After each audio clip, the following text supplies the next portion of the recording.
Hello, everybody. I'm Joyce Taylor, and this is King 5 Plus. A big announcement coming from Washington Governor Bob Ferguson today, the reopening of the White River Bridge, that critical link between Enumclaw and Buckley. It's been closed since August 18th after a semi-truck crashed into it, damaging the structure. Crews have been working to make those repairs since mid-September. For locals, it has meant up to an hour detour to get around that closure. Today, we expect to hear that the bridge is going to open earlier than expected. Here's Governor Bob Ferguson. Let's listen in. Play a little bit. So, Bo, if you can be up close, would be great. Reagan, if you want to be up close, would be great. Maybe two on one side. Okay. And Julie, why don't you get this side over here? Hey, you guys come on up close and balance it out. Come on both sides, but come up close. Don't be shy. Jan, why don't you come on this side over here? I'm definitely not going to be shy. Come on over, you guys. Come on in close. Man, look at those bucks. Those are pretty snazzy, man. Yeah. I just bought them. I like them. I bought them in Olympia, of all places. And you guys feel free to come on and film behind these guys. It'll be great. Oh, we got kids here. Awesome. I'm feeling pretty good about that. So. I just get your generic emails. I'm on the list, but I mean, it's good to see that. I'm feeling a little You're uncomfortable. It's got legs. You're identifying more and more. Really hot. We are but I don't want to disturb it. Awesome. Okay. I don't want to go too deep. Why don't you call to order and you got the list of speakers. I can go through the list of speakers. I guess that's easy. Whatever works better for you. I'll go through. Okay. All right. Thank you. All right. Thank you, everyone, for joining us today. We're going to get started in just a moment. We've got a lot of guests with us and a few speakers, and then we'll get to our good news right off the bat here. Communications Director Brianna Aho with the Governor's Office. Thanks for joining us. Without further ado, Governor Bob Ferguson. Thanks so much, Brianna, and thanks to all of you for coming on short notice. So first, just for the media that's here, let me just first give you a rundown of who you'll be hearing from. So the order will be the following. I'll say a few words, get started. Bob Ferguson, your governor. I'll be followed by Julie Meredith, who of course is the head of our Department of Transportation. We'll then be hearing from the two mayors, the mayors of Enumclaw and Buckley. We're so appreciative of their hard work and help as we've been through this process. So you'll be hearing from Bo and Jan, and then followed by Councilmember Reagan Dunn as well. So that'll be the order as we go through. And we were here, I think it was September 8th, Julie, if I remember correctly.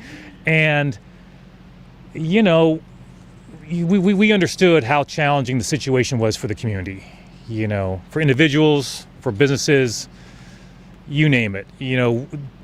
That message was loud and clear and was not lost on anybody of how vital this bridge is to this community.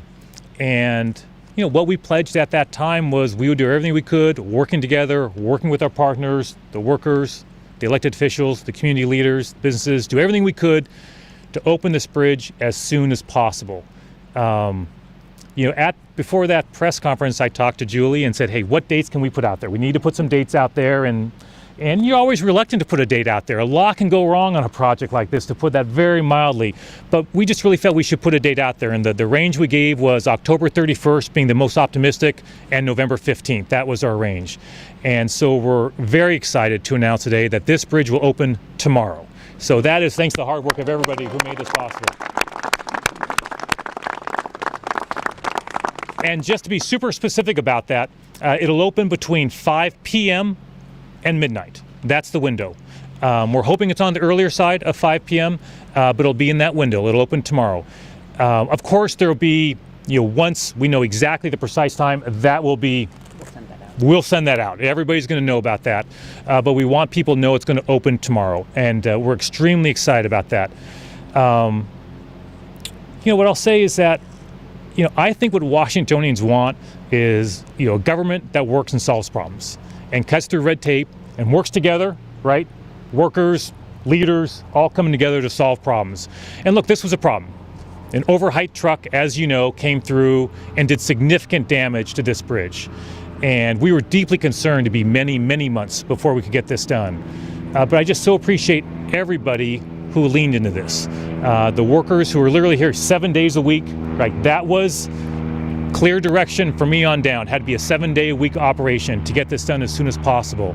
And I just couldn't be more proud of everybody who worked so hard to make that happen. It took a lot of work. Candidly, a little bit of luck too. We were worried some things could go wrong, right? Materials could take a long time to get. The weather could not cooperate. A lot of things could have gone in a different direction. But through a lot of hard work and a little bit of luck, we're super excited to be opening up this early, literally weeks early. One thing I just really want to also articulate is, we appreciate the patience of the community as we've worked through this. I had a chance when we were here last on September 8th, I think it was, to visit some businesses and to talk to community folks who are actually here at the press conference, and to visit them, and heard from them how important this was, and just really appreciate their patience. There's been a lot of messages that have come to me directly that I've seen and heard. I think my favorite one though was from Mount Rainier Creamery and Market. And we have the owners, Ryan and Haley, are here because they have a sign outside their business. It's been there all along this process, and the sign reads, "Hey WashDOT, free ice cream if you fix this by October." There they are. So I don't think we needed more motivation, but hey, my kids know I'm a big ice cream guy, so that was a little extra motivation. So looking forward to taking up on that very, very kind offer. And I think the sign is now being updated to say, "Reunited and feels so good." Is that right? So we're excited about that, reuniting these communities. But I just really want to emphasize that we so appreciate the patience of everybody who, despite this being a really challenging situation, and that's an understatement, has just worked with us. The elected officials who you'll be hearing from, there's just been a lot of communication, and we appreciate that as well. And that's important, especially in this day and age, just to be communicating and upfront about the challenges and the opportunities ahead. And I just really appreciate all the individuals you're going to hear from and their partnership as we've taken care of this really challenging situation. So with that, I'm going to turn to Julie. We'll go through our speakers, and of course, we'll be happy to answer any questions that any of you might have. By the way, Jeff Sweat, the bridge engineer, you saw him. He's right in front of me somewhere. Where did he go? There he is, right behind me. He was here last time. Many of you had questions for him specifically about what was in front of us. He's here if you have specific questions. I should add, there was an inspection done yesterday. And they were here for many hours. There are a few final things. We have a punch list we have to do. That's what's happening between now and tomorrow. But the inspection has been completed. We're just doing that final punch list of items. But if you have questions about, the process itself, he's here to answer those questions. So next up is Julie. Thanks so much, Julie. Yeah, Thank you, Governor. All right. I can only say it's good to be here today, better than the last time we were here. I'd like to say thank you, really, to the communities of Enumclaw, Buckley, and the surrounding communities for your patience and resilience. And we at WashDOT feel the pain when the communities are severed like this. Even my niece, who lives on that side and works on that side, I heard from her too, so it's personal. When this bridge was struck, we knew it was important to restore this lifeline in that it would connect communities, jobs, and families quickly as possible. So thanks to the tireless work of our crews, the contractor, the engineers on the job, and well as our partnership with labor, we are going to have strong support and leadership coming from Governor Ferguson and his office. We're making good on our promise to open this bridge as soon as possible, and as you heard, ahead of our schedule. We know the closure's been hard. It's changed your commutes. It's disrupted routines and created challenges. But the strength of the community and your creativity to stay connected and support one another came through. I want to say that overheight strikes like the one we experienced, they're preventable. And they have real consequences to our communities that create disruptions in our lives. They disrupt our economies. They strain our economies as well. And that's why WashDOT is going to continue to work with our partners, the freight community, law enforcement, and the governor to raise awareness and prevent these incidents before they happen. And to that end, as many of you came in, you probably saw we installed more warning signs before on the bridge on both sides. We are working to develop an advanced warning system for this bridge at the governor's request. And today I don't have a timeline for that deployment, but we're committed to install that system on this bridge, and we'll keep you updated as the development goes forward for what will be an important safety measure. Each bridge inspection and repair is different, and we take the time to do that right to ensure the structure is sound and that we have the full confidence in the structure to perform as needed. We anticipate, as you heard, reopening in the window that the governor provided, a full 2 weeks ahead of schedule. That's a testament to the work that our teams did, the vendors providing the materials, our crews working 7 days a week, as many hours as the daylight would offer them. So on behalf of the Department of Transportation, I'd like to thank you for your patience and your partnership, and I'm proud to be here today working with you to reconnect our communities. Thank you.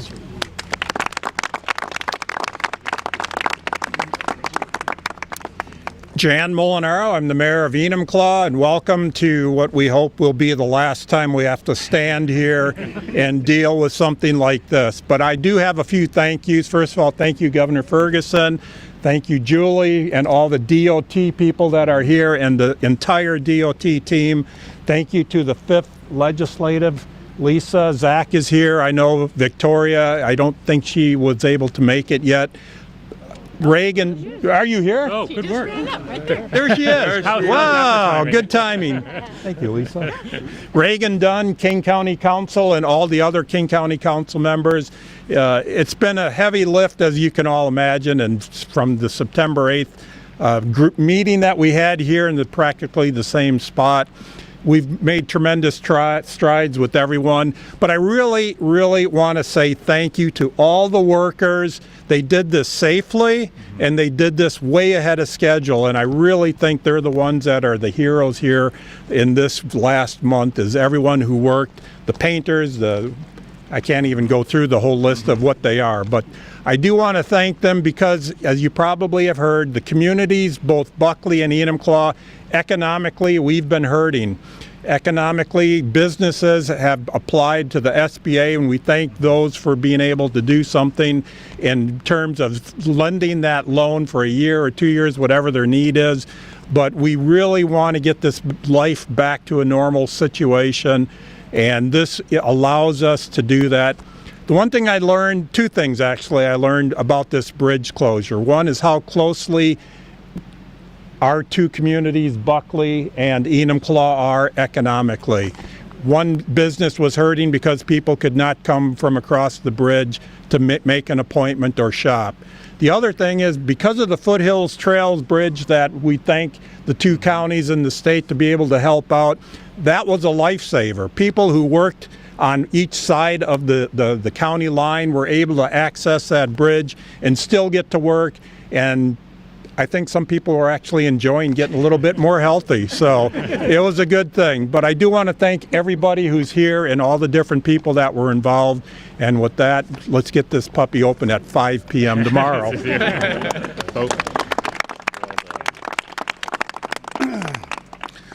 Hi, everybody. Bo Burkett, Mayor for the City of Buckley, and I'm going to read off my fancy device here real quick. First off, on behalf of the City of Buckley, as well as our struggling small businesses on both sides of the bridge, we would like to extend our most sincere appreciation to the Governor's Office and Governor Ferguson, Washington State DOT, of course, Atkinson Construction, and I'm going to jump over here. Atkinson Construction, Far West Steel, Apex Steel, Net Compliance, Purcell Painting, BlackRock Construction, Pacific Northwest Traffic, and a host of others for doing a phenomenal job on the bridge. They really, really knocked it out of the park.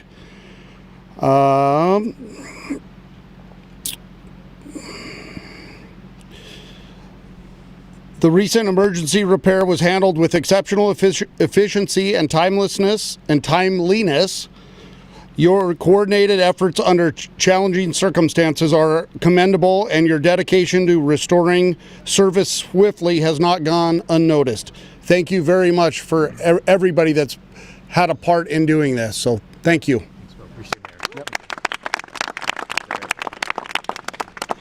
Well, good afternoon. Reagan Dunn. I serve as Vice Chair of the King County Council. It's just an honor to be here today. And, you know, this is a real thrill for me.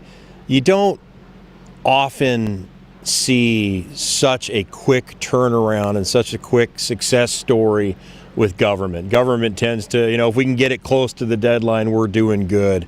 There are rare moments where I've seen government pivot in ways that really make me proud. September 11th was an example.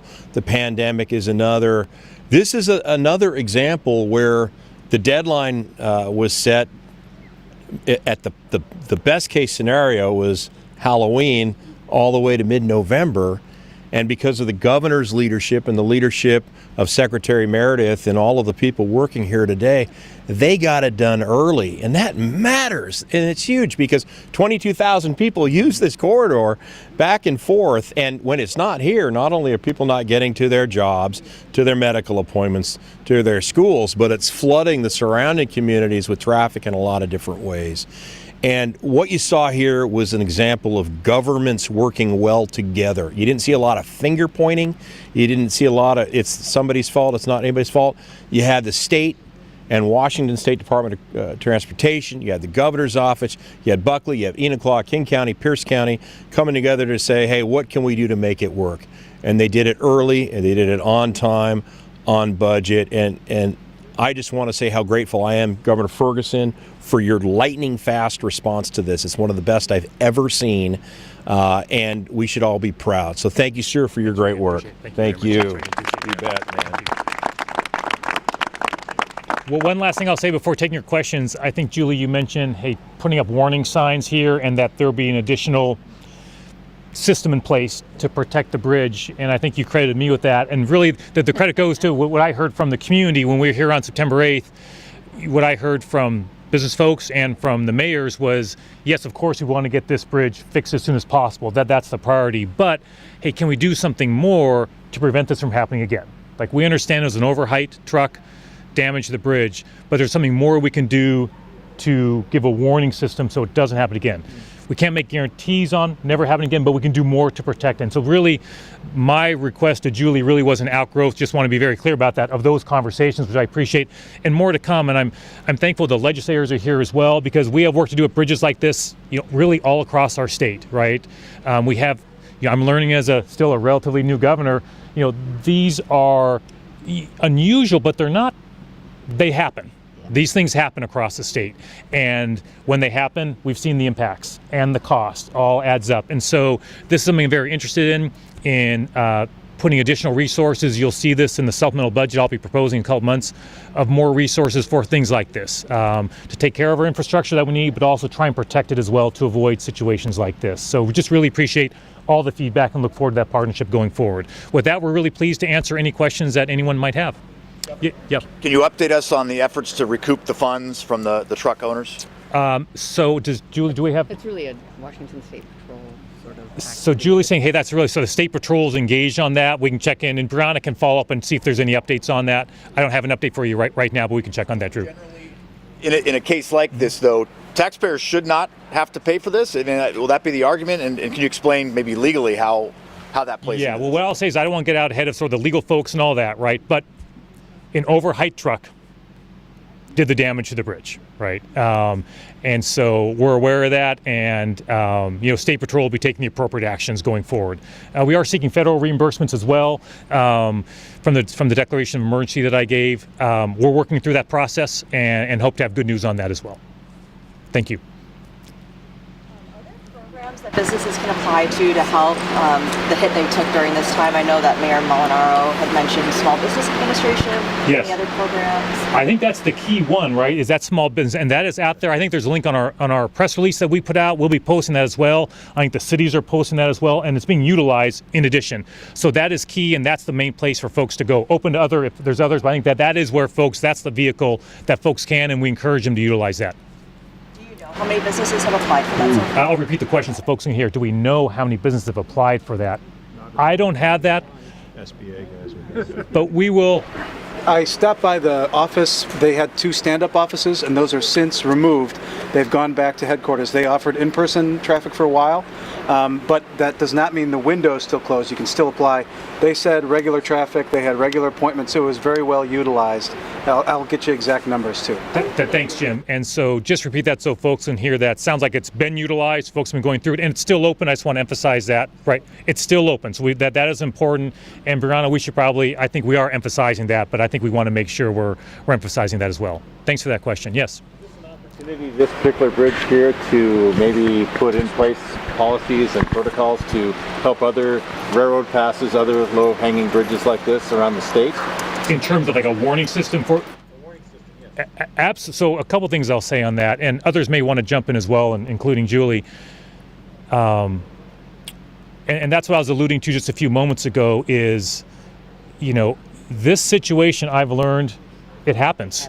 It happens, right? Where a truck blows past even warning signs and can do, as we saw here, dramatic damage. And one thing I want to be clear about, the damage here was significant. It could have been even worse. Yes. It could have been a lot worse, okay?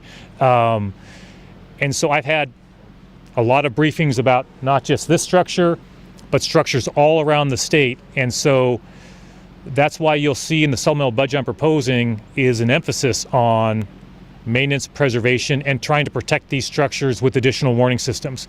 We're working through what that'll look like here, right? We have the signs up now just to, have something in place. We're working through what that looks like here exactly. And Julie, do you want to maybe elaborate on that a little bit in terms of what the options are? Yeah, we have options that we're looking at across the country.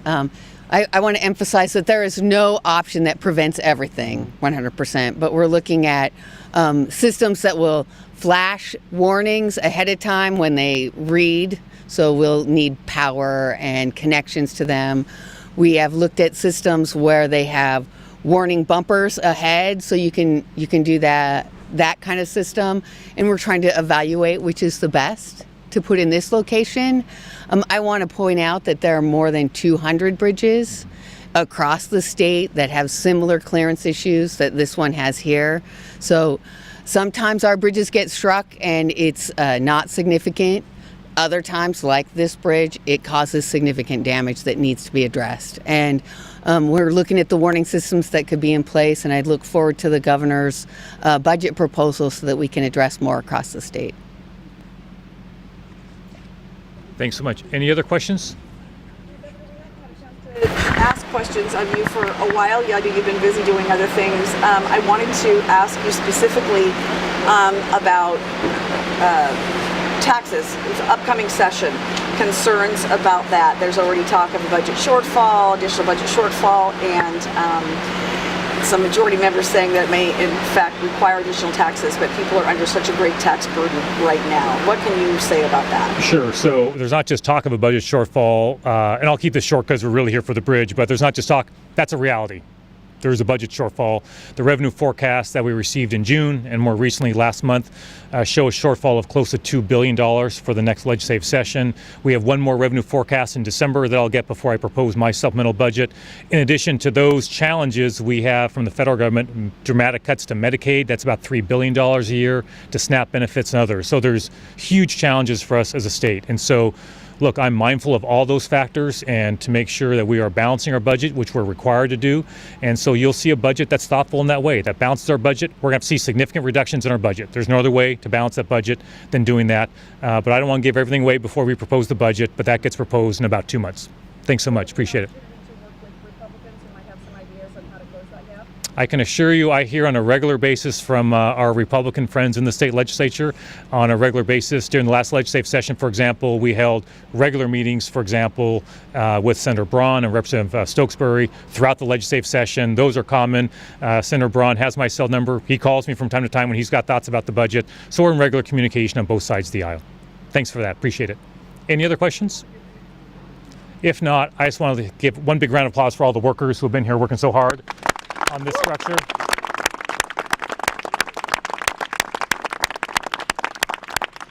and just the whole team. It has just been a team effort. I just want to emphasize that one more time, and just appreciate that collaboration. I think it just shows what can be done when we work together. Good things can happen, and just really appreciate all those who are here, those who couldn't make it. It's been a great partnership, and looking forward to getting this open. I think, Mayor, you said by hopefully 5 o'clock we'll do our best. We'll do our best to deliver, and it's a deal, and to cash in on that free ice cream. All right, hey, thanks so much, everybody. Really appreciate it. Yeah. Hey, thanks everybody. Well done. Good job, man. And you have been listening to Washington Governor Bob Ferguson, also the mayors of Enumclaw and Buckley, along with other lawmakers and folks from the Transportation Department, announcing that the White River Bridge, damaged when that semi-truck hit it back in August, will be reopening weeks earlier than expected. In fact, tomorrow, October 17th, sometime between 5 p.m. and midnight. The overall theme of that press conference, teamwork. Agencies all working together with local communities and local government to make it happen. This is, of course, great news for the folks living in Enumclaw and Buckley and surrounding communities, as it is a vital link between those two cities. An average of 22,000 cars use that bridge every day, so they're going to be back onto it as of tomorrow. We'll have more on today's announcement coming up for you on King 5 News. For now, I'm Joyce Taylor, and this is King 5 Plus.